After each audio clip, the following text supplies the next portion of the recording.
मैं हूं आपके साथ निधीश गोयल। हम बात करते हैं एक भारत श्रेष्ठ भारत की, और जब हम एक भारत की बात करते हैं तो इस एक भारत में तमिलनाडु हो, राजस्थान हो, बंगाल हो, मध्य प्रदेश हो, उड़ीसा हो या जम्मू कश्मीर हो, वहाँ की हर जगह की मिट्टी जो है, जो अन्न उपजाती है, और वो अन्न किस तरीके से हमारे पास तक आता है, उसका जो एक माध्यम बनता है जिसे हम मंडी के नाम से जानते हैं, तो क्या वो भी उस एक भारत श्रेष्ठ भारत की संकल्पना में फिट हो सकता है, समा सकता है। और इसी के लिए केंद्र सरकार के द्वारा जो एक अभियान चलाया गया, जो एक योजना की शुरुआत की गई, जिसे हम ई नाम के नाम से जानते हैं, that is electronic national agriculture market, यानी कि देश भर की मंडियों को एक छाते के तले कैसे लाया जाए, उसका नाम है ई नाम। आज इसी ई नाम पर हम ये विशेष प्रस्तुति, ये विशेष कार्यक्रम आपके लिए लेकर के आए हैं, और हमारे साथ जो स्टूडियो में मौजूद हैं उनका परिचय आपसे कराता हूं। हमारे साथ में हैं डॉक्टर केसर सिंह जी, आप उपनिदेशक हैं कृषि विपणन विभाग में। सिंह साहब, आपका बहुत स्वागत हमारे खेतीबाड़ी कार्यक्रम में। नमस्कार सिंह साहब, आपसे शुरुआत में यही जानना चाहेंगे कि ई नाम पर्टिकुलरली अपनी प्रस्तावना में तो मैंने कहा ही है, लेकिन ये पूरे अगर थोड़ा सा विस्तार से हम देखें तो ई नाम क्या है, क्यों इसे लाया गया, क्या आवश्यकता पड़ी, थोड़ा इसके बारे में बताएं हमारे किसान भाइयों को, और फिर हम आगे बढ़ते हैं। देखिए, जहाँ तक ई नाम की बात है, इलेक्ट्रॉनिक नेशनल एग्रीकल्चर मार्केट, ये एक राष्ट्र एक बाज़ार, जैसा कि आपने कहा अभी, तो पूरे राष्ट्र को एक बाज़ार में कैसे तब्दील किया जाए। जो आज जितना जो बदलता परिवेश है, उसमें जो डिजिटल, या जिसे हम कह सकते हैं कि आईटी का उपयोग करते हुए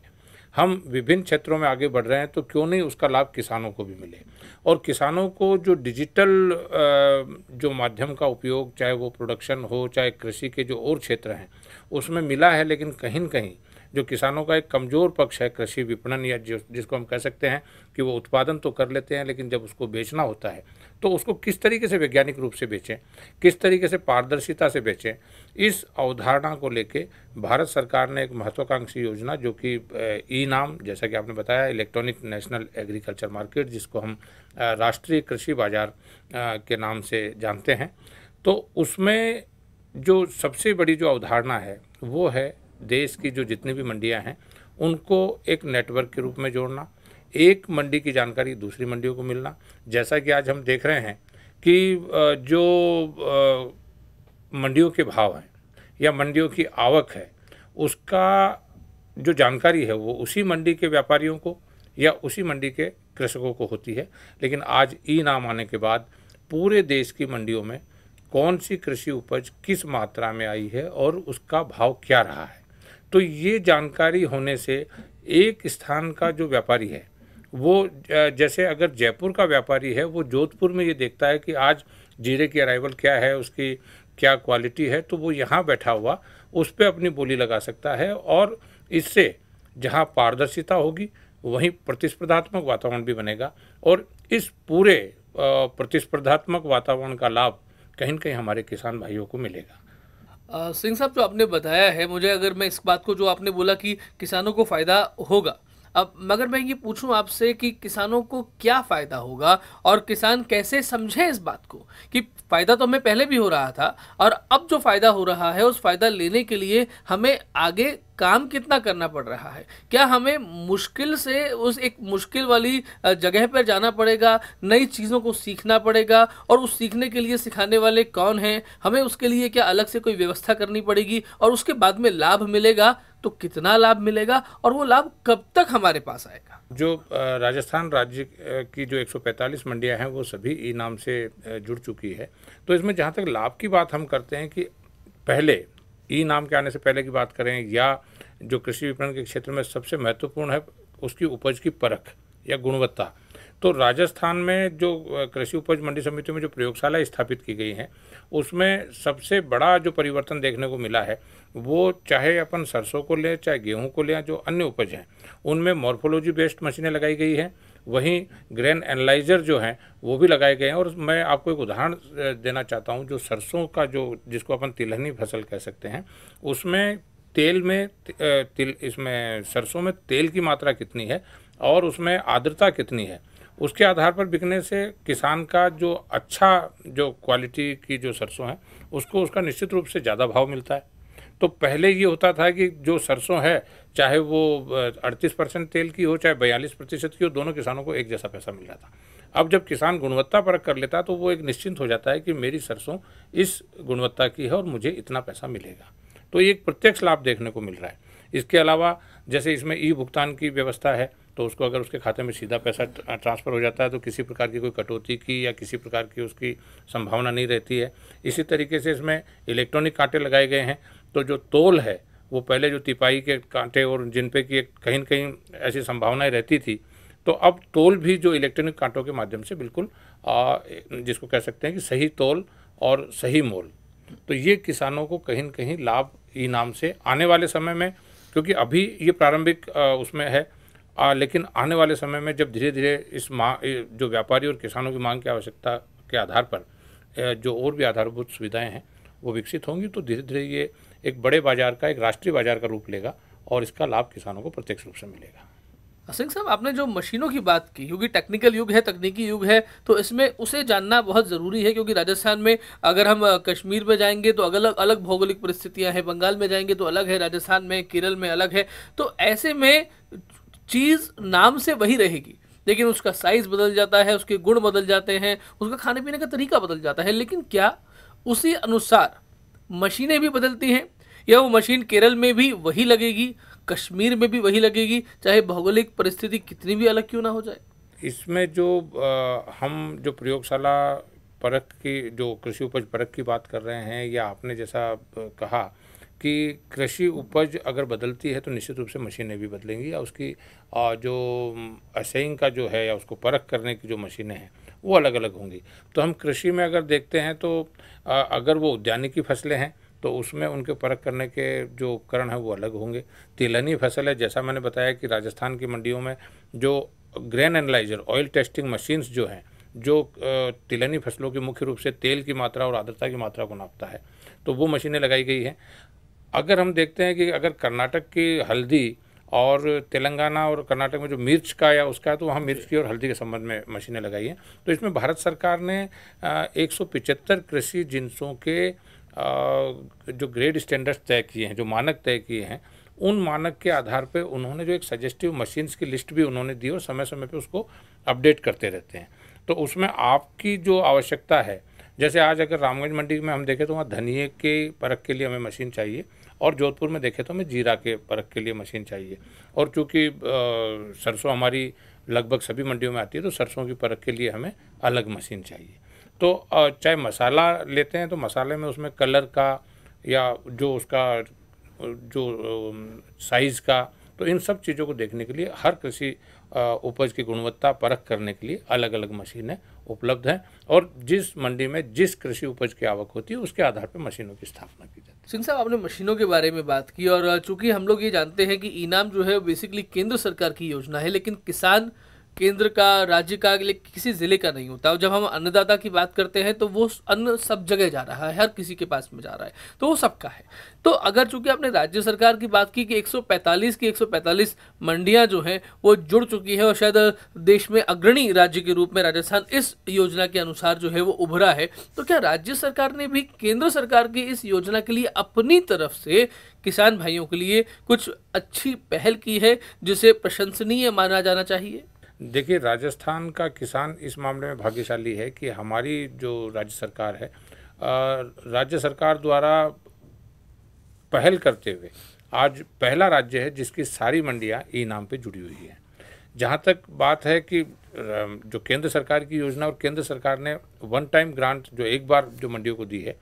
उसके अलावा आप जानते हैं कि इसमें चलाने के लिए हमें कम से कम हर मंडी में 15 से 20 का स्टाफ चाहिए, जो कि हम मंडी से या राज्य सरकार की निधि से दे रहे हैं। वो जो स्टाफ है वहाँ का मानव संसाधन है। इसके अलावा जो राज्य सरकार ने आगे बढ़ते हुए कृषक उपहार योजना लागू की है, उसमें जैसे ही मंडी में किसान आता है और उसकी सेल स्लिप जारी होती है, पहले जो विक्रय पर्ची, जिसको आप कह सकते हैं कि जो एक हिसाब किसान को दिया जाता है कि उसका भाव ये था, उसमें से उसकी तुलाई का जो भी जिस भी तरीके का उसमें वारदाने का, तो व्यापारी को भी हिसाब दिया जाता है कि इसमें इतना मंडी शुल्क हुआ, इतनी आड़त हुई। तो वो विक्रय पर्ची डिजिटली अब हमने कर दी। पहले वो कागज़ पे दी जाती थी, और डिजिटल का मतलब ई नाम से जैसे ही उसको हम जनरेट करते हैं तो उसका मैसेज किसान के पास और व्यापारी के पास चला जाता है कि ये जो सौदा हुआ इसमें ये इस तरीके से इतना भाव हुआ। तो उसमें हम कूपन जारी करते हैं। 10,000 की बिक्री पे एक कूपन जारी करते हैं, तो अगर ज़्यादा हो तो 10,000 के गुणक में उतने कूपन उसको जारी हो जाते हैं। और इसकी महत्वपूर्ण बात यह है कि इसमें सारा काम ऑनलाइन है। तो अब तक 1 जनवरी से ये योजना लागू की थी, राजस्थान में 25 लाख कूपन अभी तक जारी हो चुके हैं। इसी तरीके से हमने किसान भाई ज़्यादा से ज़्यादा जो भुगतान है सुरक्षा की दृष्टि से मान लीजिए, या उसको किसी प्रकार की कटौती नहीं, सही उसको मोल मिला है उसकी दृष्टि से मान लीजिए, तो अगर कोई किसान ई भुगतान प्राप्त करता है, ई भुगतान से मतलब वो अगर सीधा बैंक से उसके खाते में ट्रांसफ़र होता है, जैसा कि अपन आजकल देखते हैं यूपीआई वगैरह से, तो उसको एक कूपन हम एक्स्ट्रा जारी करते हैं। तो 2 कूपन हो गए उसके लिए, एक सेल स्लिप अगर डिजिटल जारी होगी और दूसरा ई भुगतान प्राप्त किया। तो उसमें हमने ये किया है कि हम साल में एक बार स्टेट लेवल पे उसका ड्रॉ निकाल के उनको पुरस्कृत करेंगे, जिसमें 2.5 लाख रुपए का पहला इनाम है।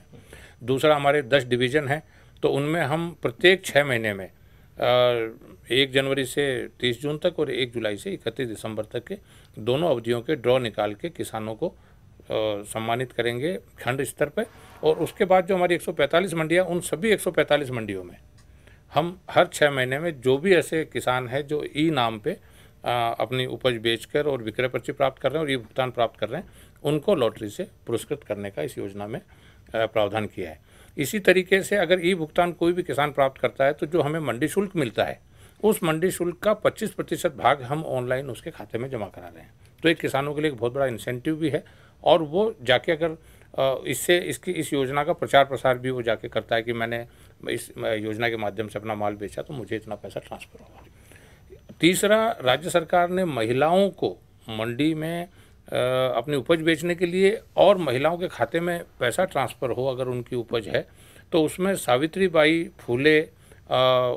महिला सशक्तिकरण योजना के नाम से हमने लागू की है। और उसमें अगर 50,000 से 1 लाख रुपए तक की विक्रय पर्ची है तो उस महिला के खाते में 500 रुपये, और 1 लाख रुपए से अधिक का भुगतान होने पर 1,000 रुपये हम सीधे ट्रांसफ़र करते हैं। आज हम बात कर रहे हैं एक भारत श्रेष्ठ भारत के तरीके से एक भारत एक बाजार ई नाम की, ये देश भर में जितनी मंडियां हैं उन सबको एक छाते के नीचे लेके आया जाए, जिसका नाम है इलेक्ट्रॉनिक नेशनल एग्रीकल्चर मार्केट, जिसके बारे में बात करने के लिए आज हमारे साथ में है डॉक्टर केसर सिंह जी। केसर सिंह जी, हम लोग बहुत देर से जो सारी की सारी बातें कर रहे थे उसमें हम एक बिंदु जो है उसे और ऐड करना चाहेंगे, जिसे हम प्रक्रिया कहते हैं। कि अगर एक व्यक्ति, एक किसान जो है वो आ रहा है मंडी में, तो वो बरसों से आ रहा था और उसे मालूम था कि कैसे आना है, किससे मिलना है, कैसे सारा काम होगा, चाहे वो काम उसका उस घरेलू स्तर तक ही हो रहा हो, लेकिन वो उससे अनभिज्ञ नहीं था। ये एक नया प्रोसेस है, और नया प्रोसेस जो आएगा तो वो अपने साथ में कुछ कमियां भी लेकर के आएगा, कुछ नई जानकारियां भी लेकर के आएगा, और उसके बारे में आपको लोगों को बताना भी होगा। तो वो जो प्रोसेस है, पूरी प्रक्रिया है, उस प्रक्रिया को से किसान भाई हमारा अवगत हो जाए, वो आप हमारे दर्शकों को बताएं। देखिए, राष्ट्रीय कृषि बाजार योजना है, उसमें जैसा कि अपन ने प्रारंभ में चर्चा की कि देश भर की कृषि उपज मंडी समितियों को एक नेटवर्क के रूप में जोड़ने की योजना ये है। तो जो कृषि उपज मंडी समितियां अभी काम कर रही हैं, हम ये देखते हैं कि अभी वहाँ पर डिजिटल जो IT का उपयोग बहुत कम हो रहा है। तो इसमें जहाँ तक प्रक्रिया की बात है, तो इसमें मैं स्पष्ट करना चाहता हूँ कि जो मंडियों की जो डे टू डे का वहाँ पे जो कार्य होता है, उस कार्य को अधिक अच्छे प्रभावी तरीके से कैसे हो, एफिशिएंट वे में, जिसको हम कह सकते हैं कि कैसे हो, तो उसके लिए इसमें हमने जो इस योजना में है उसमें IT का उपयोग करते हुए जो सूचना तंत्र अच्छा विकसित हो, मंडियों की आवक की जानकारी तत्काल प्राप्त हो, मंडी के भावों की जानकारी प्राप्त हो। तो इसमें जहाँ तक प्रक्रियात्मक बात आपने की कि पहले उसको, चूँकि मंडी में वो आज भी आता है, मंडी में वो पहले भी आता था, अब जब वो मंडी में आता है तो उसको गेट पे रुकना पड़ता था। सबसे पहला जो प्रोसेस है कि गेट पे हमारे यहाँ एंट्री होती है, तो पहले वो जब इन्फॉर्म उसमें हो रही थी कागज़ पे कि उसको जब वो नाम पते लिखने में उसको टाइम लगता था, और अब वो कंप्यूटर से उसको हाथों हाथ पर्ची दे देता है। तो एक तो उसको बड़ी सहूलियत हो गई, और एक बार जब रजिस्ट्रेशन हो जाता है तो उसको बार बार बताने की ज़रूरत नहीं पड़ती। तो सबसे पहले किसान को ई नाम से जुड़ने के लिए उसका हम रजिस्ट्रेशन करते हैं, जिसमें कि उनका मोबाइल नंबर है, उनका बैंक अकाउंट नंबर है। एक बार अगर वो रजिस्ट्रेशन कर देते हैं तो जब वो, क्योंकि किसान तो मंडी में उसको तो हर साल में 2 बार आना है अगर वो रबी और खरीफ लेता है, और अभी जो जिस तरीके से चीज़ें परिवर्तित हो रही, तो लगभग किसान 8 से 10 बार मंडियों का विजिट करता है। तो उसमें जब भी वो आएगा तो उसको मतलब उसका नाम या एक बार रजिस्ट्रेशन के बाद दोबारा उसको सारी चीज़ें बताने की ज़रूरत नहीं होती। दूसरा जो परिवर्तन है वो जब उसका गेट पास कटता है, उसके बाद जब वो अपने माल की ढेरी करता है या उसको बेचने के लिए प्लेटफॉर्म पे रखता है, उससे पहले की जो व्यवस्था थी उसमें गुणवत्ता परख का कहीं कोई वो प्रावधान नहीं था। ई नाम आने के बाद जो आज आधुनिक मशीनें हैं वो मंडियों में लगी हैं, और गुणवत्ता परख से किसानों के कृषि विपणन का जो पूरा का पूरा जो जिसको कह सकते हैं परिदृश्य जो है वो अभी बदल गया है, और किसान पहले से ये जानकारी रखता है कि उसकी जो उपज है वो किस गुणवत्ता के मानक पर खरी उतरती है। तो ये एक बहुत बड़ा परिवर्तन देखने को मिला है। और जैसा कि अपन ने अभी पहले बातचीत में देखा कि सरसों के मामले में बिना गुणवत्ता परख के न तो कोई किसान बेच रहा है और न कोई व्यापारी खरीदता है। उसके बाद जो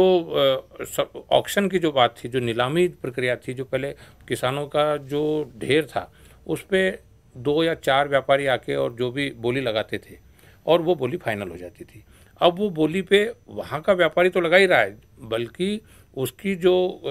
भाव है वो देश भर के